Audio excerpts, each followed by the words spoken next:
Assalamualaikum warahmatullahi wabarakatuh. Perkenalkan, nama saya Mas Andra Krisnia Oktavilana. Saya mahasiswi dari Teknik Sipil Universitas Tanjung Pura. Pada video kali ini, saya akan membahas tentang manajemen proyek konstruksi, teori, dan praktiknya. Pertama, saya akan menjelaskan tentang manajemen proyek konstruksi pendekatan teoritis. Sebagai seorang engineer, kerap kali mendapat tantangan. Tantangannya itu ialah mengembangkan sebuah ide, seperti rancangan pembangunan atau sketsa gambar bangunan, menjadi sebuah produk jadi atau bangunan nyata sesuai dengan ide yang telah direncanakan. Dalam menginterpretasikan sebuah ide menjadi produk nyata ataupun bangunan, terdapat 5 keterbatasan. Yang pertama, keterbatasan tenaga kerja. Yang kedua, keterbatasan material atau bahan. Yang ketiga, keterbatasan peralatan. Yang keempat, keterbatasan metode. Serta yang terakhir yaitu keterbatasan dana ataupun biaya.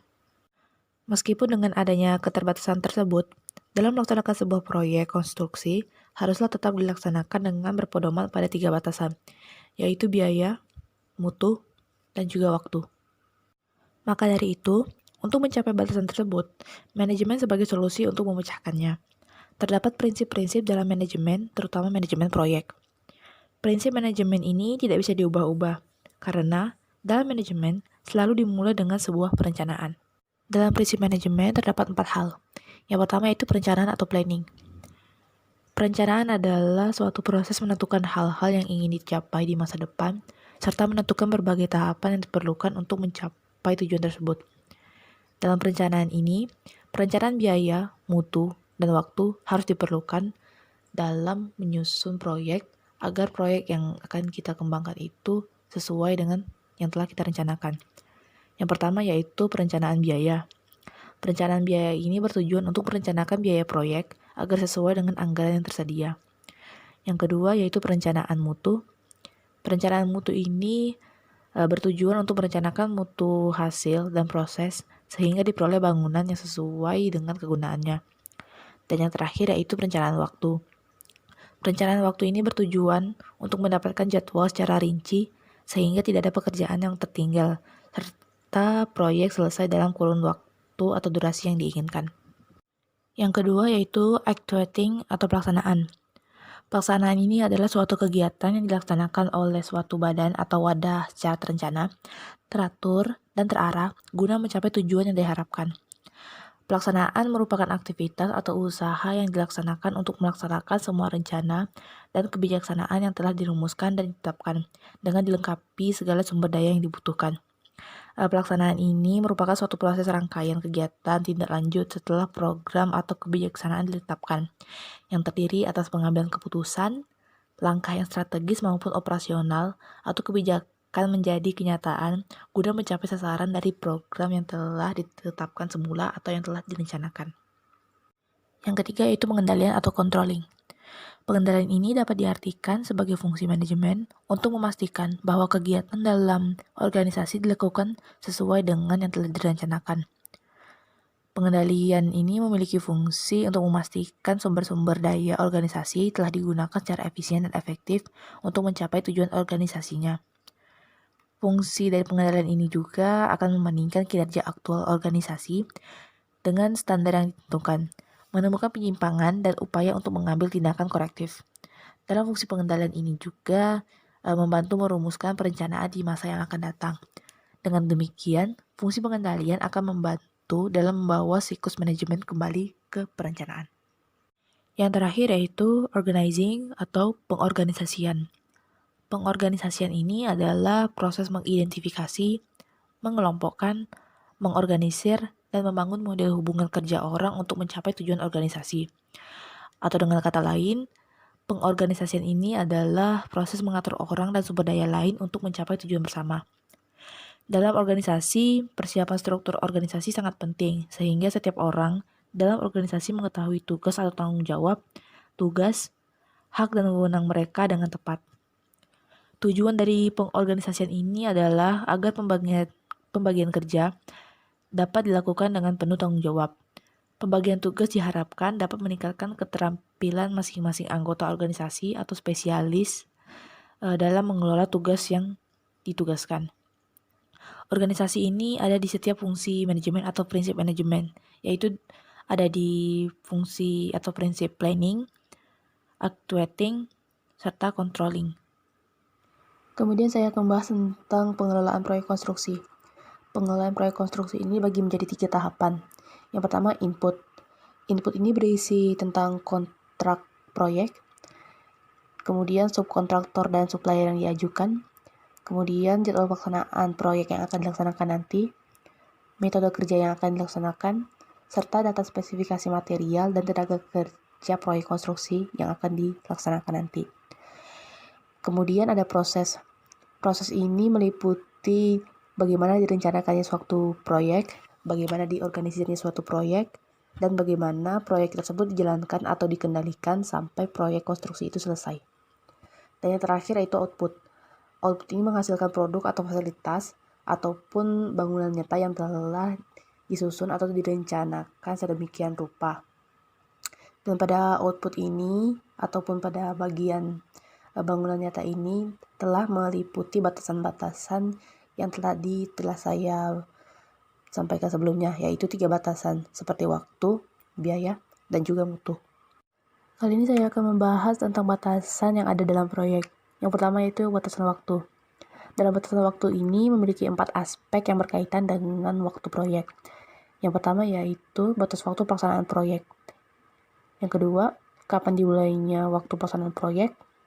Yang ketiga, jangka waktu setiap item pekerjaan. Dan yang terakhir yaitu potensi perubahan batas akhir waktu pelaksanaan proyek.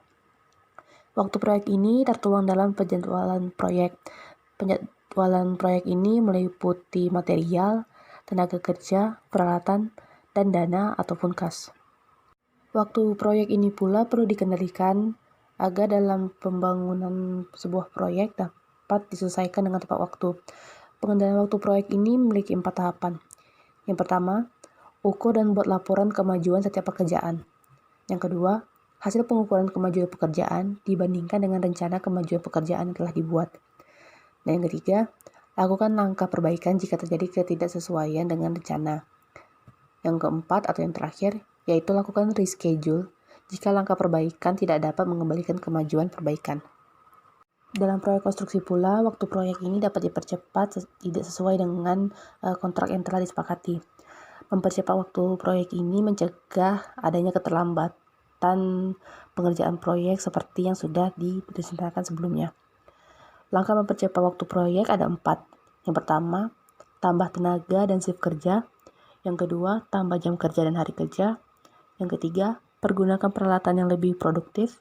Serta yang terakhir, yaitu menambah ketersediaan bahan dan mempergunakan bahan yang instalasinya cepat. Kemudian batasan yang kedua yaitu batasan mutu. Dalam pengerjaan suatu proyek, mutu proyek ini memiliki 3 pedoman. Yang pertama, gambar kerja. Yang kedua, spesifikasi teknis material. Dan yang ketiga yaitu rencana kerja dan syarat-syarat. Tidak hanya pengendalian waktu, tapi dalam sebuah proyek konstruksi diperlukannya pengendalian mutu agar bangunan yang akan dihasilkan itu memiliki kualitas yang tinggi. Pengendalian mutu ini ada 5. Yang pertama yaitu pengajuan sampel. Pengajuan sampel ini berupa pengajuan sampel material yang akan dipakai untuk disetujui pemilik proyek dan uji sampel. Dan yang kedua yaitu mengajukan rencana pekerjaan yang akan dilakukan. Dan yang ketiga, pengawasan secara langsung terhadap pekerjaan yang akan dilakukan. Yang keempat, pembuatan laporan terhadap pekerjaan yang telah dilakukan. Dan yang terakhir yaitu melakukan meeting dan evaluasi secara berkala antara pihak kontraktor, owner, dan konsultan pengawas. Dan yang terakhir yaitu biaya atau batasan biaya. Pada pelaksanaan proyek konstruksi ini diperlukannya pembiayaan.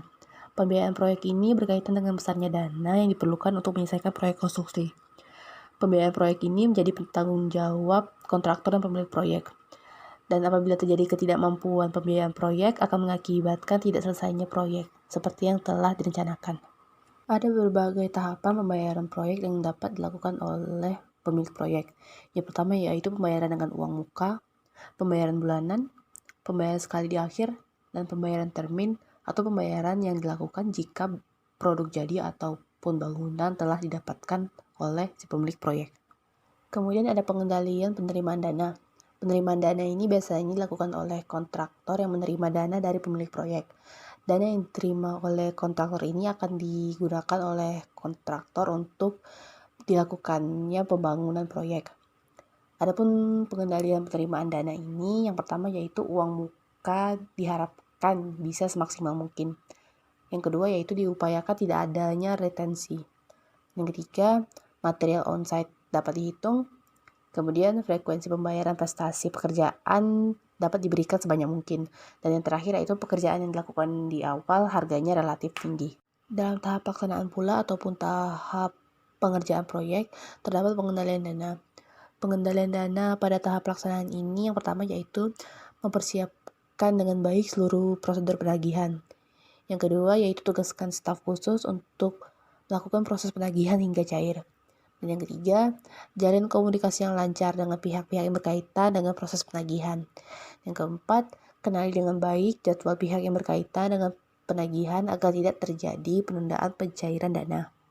Kemudian tahap berikutnya yaitu pengendalian pembiayaan dalam rangka pengendalian likuiditas, yang artinya kemampuan dalam pembayaran. Yang pertama yaitu stok material di lokasi sekecil mungkin, tapi tetap menjamin kelancaran pekerjaan. Yang kedua, batasi seminimal mungkin pembayaran yang tidak berkaitan langsung dengan kemajuan prestasi pekerjaan. Yang ketiga, hindari pekerjaan yang tidak atau belum tertuang dalam kontrak. Serta yang terakhir, yaitu mengutamakan kegiatan yang secara langsung menambah prestasi pekerjaan. Setelah membahas manajemen proyek konstruksi secara teori, kali ini saya akan membahas tentang bagaimana manajemen proyek konstruksi itu dilakukan di lapangan secara nyata. Untuk kasus bangunan gedung, tahapan proyek konstruksi ini dilakukan dengan 3 tahapan. Yang pertama yaitu tahapan perencanaan, tahapan pelaksanaan, dan tahapan pengawasan. Untuk tahapan perencanaan ini, yang pertama dilakukan tahap perencanaan pembangunan. Untuk tahap perencanaan pembangunan ini dibagi menjadi 2, yaitu tahap perencanaan pembangunan struktur bagian bawah yaitu fondasi, serta perencanaan pembangunan struktur bagian atas yang terdiri dari tangga, atap, dan lain-lain. Kemudian ada perencanaan anggaran. Perencanaan anggaran ini dimaksudkan untuk mengetahui seberapa besar anggaran yang diperlukan untuk mengerjakan proyek konstruksi bangunan gedung ini. Kemudian ada perencanaan time schedule. Perencanaan time schedule ini secara teori harus dilakukan dengan tepat agar proyek yang dihasilkan tepat waktu. Namun dalam praktiknya, untuk time schedule ini terdapat beberapa hambatan seperti kegiatan ibadah ataupun hari-hari libur, sehingga hari-hari tersebut akan memakan waktu yang lebih lama dalam pengerjaan proyek ataupun tidak sesuai dengan rencana yang disepakati sebelumnya. Namun sebelumnya seharusnya perencanaan time schedule ini sudah dibicarakan secara baik-baik, baik itu pemilik proyek ataupun kontraktor ataupun konsultan, sehingga dalam pengerjaan proyek konstruksi ini dapat tercapai waktu yang tepat tanpa adanya keterlambatan. Kemudian tahap yang kedua yaitu pelaksanaan. Pada tahap pelaksanaan ini dilakukan adset ataupun bagaimana proyek itu dipatokkan harus berada di posisi yang sesuai. Walaupun perencanaannya sudah tepat, tapi dalam pengerjaan proyek konstruksinya ada sedikit posisi yang tidak sesuai, maka proyek tersebut bisa saja tidak sesuai ataupun gagal dilaksanakan ataupun gagal dibangun. Maka sebelum dilakukannya pembangunan, dilakukan adset agar posisi bangunan yang ingin dibangun itu sesuai dengan posisi yang diharapkan oleh pemilik proyek. Kemudian ada analisis beban bangunan. Analisis beban bangunan ini dapat berupa beban angin, beban nyata ataupun beban hidup ataupun beban mati, sehingga dapat mengetahui seberapa kuat bangunan yang dikerjakan. Kemudian yang terakhir yaitu tahapan pengawasan. Tahap pengawasan ini dilakukan oleh konsultan pengawas yaitu selama pengerjaan proyek konstruksi dilakukan pengawasan terhadap proyek agar proyek konstruksi yang dilakukan dapat berjalan dengan lancar.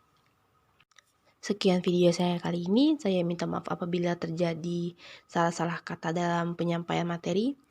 Billahi taufiq wal hidayah. Wassalamualaikum warahmatullahi wabarakatuh.